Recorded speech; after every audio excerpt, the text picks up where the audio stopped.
Olá, professor Francisco novamente, com vídeos explicativos, agora referente ao terceiro bimestre para os alunos do segundo ano. Né? Nós vamos explicar aqui o quinto capítulo, que seria a primeira interpretação do terceiro bimestre, referente à população mundial. Quando a gente fala sobre população mundial, a gente está falando sobre a densidade demográfica do mundo inteiro. Então, a gente só tem duas formas de ter um crescimento da população, não é? É por migração ou por natalidade, por nascimento. No caso aqui, é só por nascimento, né? Porque a gente não está falando exclusivamente de um país, a gente está falando do planeta, né? Da população mundialmente, né? Contabilizada, né? De todos, a somatória de todos os países, os habitantes do planeta. Aí a gente tem a composição demográfica do mundo, né? Então, essa composição demográfica a gente tem por regiões, né? Então, a gente tem por continente, a gente vai ter primeiro por país, né? Para depois ir ampliando, tá bom? Então, isso é, assim, de suma importância a gente ter essa noção. A gente também tem que lembrar que a gente tem a China e a Índia continuam ainda sendo os países mais populosos do mundo, né? Os Estados Unidos, a Indonésia, o Brasil tem uma parcela relativa, né, dentro desse critério, mas são países para fazer um contraponto. Né? Tudo bem até aí? A gente vem sentindo que vem tendo um aumento gradual no número de habitantes, tá? Isso mundialmente falando. E a gente tem aí dois tipos, e aí o que nos leva a ter essa conclusão são dois indicativos, né? Primeiro, a questão da natalidade, e o segundo, a pirâmide etária, né? Então, o que é a pirâmide etária? A pirâmide etária é um indicador da população. Em países desenvolvidos, a pirâmide ela vai ter a parte de baixo menor, nasce menos criança, depois você vai ter um aumento da longevidade das pessoas, né, na sua velhice, vai estar. Agora, quando você se refere em país pobre, país subdesenvolvido, a pirâmide é uma pirâmide mesmo. Nasce muita criança e, a passar da idade cronológica, vai morrendo muita gente, tá?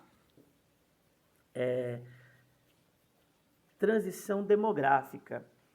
O que a gente tem como transição demográfica, né? A mudança que ocorre, por exemplo, entre países ricos e países pobres, né? O nascimento de crianças nos países ricos é menor, mas essas poucas crianças que nascem, elas, uma porcentagem muito grande, eu diria que 85, 90%, chega à vida adulta e à velhice. Já em países subdesenvolvidos, você tem uma quantidade enorme de crianças que nascem, entretanto, nós temos aí uma porcentagem de 40, 30% que vai atingir a vida adulta ou a velhice, né?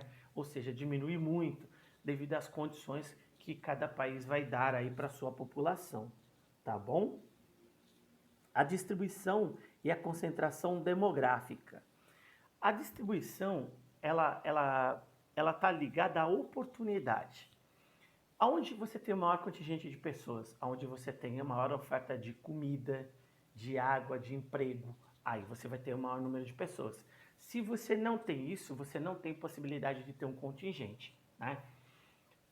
Como é que isso funciona? Se você olhar no Brasil, por exemplo, o maior número de pessoas está no litoral brasileiro. Por quê? É onde você tem emprego, né? As principais capitais do país, elas estão no litoral, né? Onde o número de pessoas vai ser maior, porque a oferta de emprego, ou seja, a qualidade de vida vai ser melhor, tá bom? Eles estão atrelados. E hoje, se a gente for ver a distribuição no mundo, você vai notar sempre que todo país, o maior contingente sempre vai estar próximo aos mares e oceanos. Você pega o Japão, por exemplo, a distribuição do Japão é um fenômeno. A distribuição é quase que homogênea por todo o território. Mas se você pegar a China, você tem mais pessoas no sul.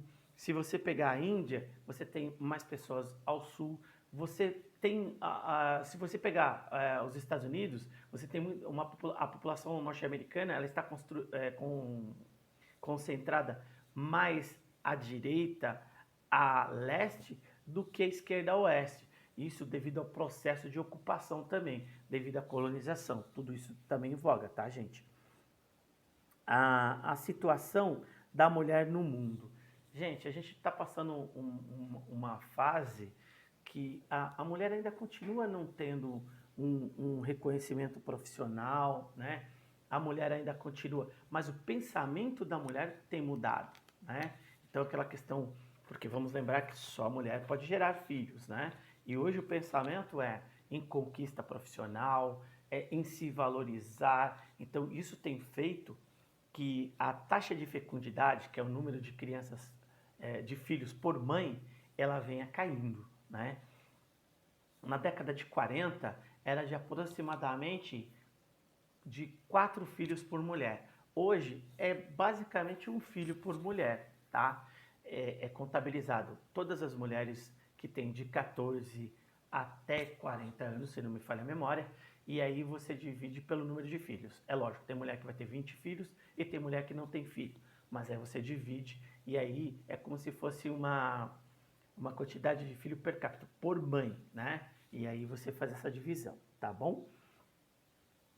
Um outro aspecto é que a mulher sempre se cuidou mais na área de saúde do que o homem, né? Então você tem aí um aumento nessa população feminina, né? E que luta por uma igualdade, né? E que não cabe nem discutirmos gênero, né? Porque não é uma questão simplesmente biológica, tá bom? O envelhecimento da população mundial.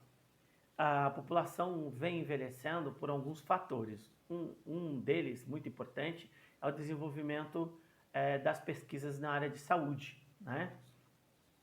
Um outro é na questão do uso da informação, né? Que informação todo mundo tem, mas o que você vai fazer com a informação é que é o diferencial, né? Então a população mundial vem envelhecendo. Onde estão as pessoas mais velhas, né? Desculpa, mais idosas, né? Porque o que é velho não é positivo, né? O que é idoso é positivo. Então, quando a gente fala que uma pessoa envelheceu, significa que ela se tornou idosa, né? Então, ela tem o seu valor, né? E o que é velho, olha, sua bicicleta ficou velha, joga fora. O videogame está velho, joga fora, né? E quem fica idoso tem que ter o seu valor reconhecido, tá bom? Tem essa diferença. Mas eles ainda usam nos livros de geografia o termo envelhecer, né? E a gente tem que fazer esse contraponto, tá bom?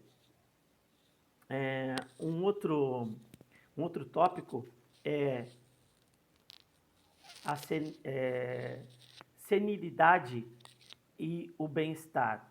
Quando a gente fala em senil, né, serenidade, a gente está se referindo a pessoa, né, se tornar mais velha, né, se tornar mais idosa, né? E quando a gente fala sobre o bem-estar vem aumentando, porque as pessoas vêm buscando uma qualidade de vida. Isso é uma conscientização. As pessoas têm que se cuidar mais, né? Aqui no Brasil, a nossa medicina, ela não é preventiva, deveria ser. Mas hoje a gente sente que há uma preocupação maior, uma busca melhor das pessoas aí por um melhor atendimento. E isso, a longo prazo, traz um diferencial, né? A gente tem que fazer uma reflexão sobre isso, né? Sobre essa busca dessa qualidade de vida, tá bom? Migrações internacionais e os refugiados. As migrações internacionais, elas ocorrem devido à oportunidade, e quando a gente fala de refugiados, a gente tem alguns tipos de refugiados, né? Lembrando que você tem o refugiado ambiental, aquele que vai porque ele é vítima de repente de uma chuva ácida, né? Você tem aqueles que vão preservar a sua vida por uma questão de guerra civil, né? De um confronto armado. Então você tem vários tipos de refugiados, né? Só que o difícil é receber esses refugiados. Você tem uma estrutura. Nós tivemos no Brasil que receber, e o Brasil é um dos países que mais recebe estrangeiros no mundo, né? Para poder dar um suporte digno para essas pessoas poder ter uma vida decente, né? Criarmos uma situação positiva para elas, porque com certeza essas pessoas vão ter problemas psicológicos, tem que ter acompanhamento e tem que ter a oportunidade de viver dignamente, né? Continuando ainda sobre refugiados, um outro tópico é refugiados, nacionalismo e xenofobia. Infelizmente, o nacionalismo é você colocar aí o seu país em primeiro lugar, né? A gente tem que viver sim, a gente tem que ter o nosso lugar sim, mas a gente tem que entender que todo mundo tem direito à vida, né? Isso é mundial, né? E a xenofobia é um passo para o racismo, né? Brasil para os brasileiros, né? Vejam bem, tem preconceito contra o nordestino, contra as pessoas da região norte, todos são brasileiros, né? E agora, a xenofobia é o preconceito contra o estrangeiro, né? O que aconteceu na região norte, por exemplo, quando os bolivianos entraram, os venezuelanos, né? Tiveram problemas nos seus países e vieram para cá. As pessoas têm essa questão xenofóbica, né? De ser um pouco mais exagerado, né? Nas suas ações contra os outros, né? Na realidade, a gente tem que criar uma estrutura para que todos possam viver com dignidade, né? Preservando, sim, cada qual o seu país, né? Mas é uma questão de oportunidade, tá? E o último tópico fala sobre a diversidade cultural do mundo. Gente, é fantástico a gente falar sobre a diversidade cultural. É muito importante, né? Lembrando que essa diversidade cultural é o que garante, por exemplo, a gente poder sair à noite em São Paulo e poder comer comida italiana, japonesa, chinesa, hindu. Você consegue tudo.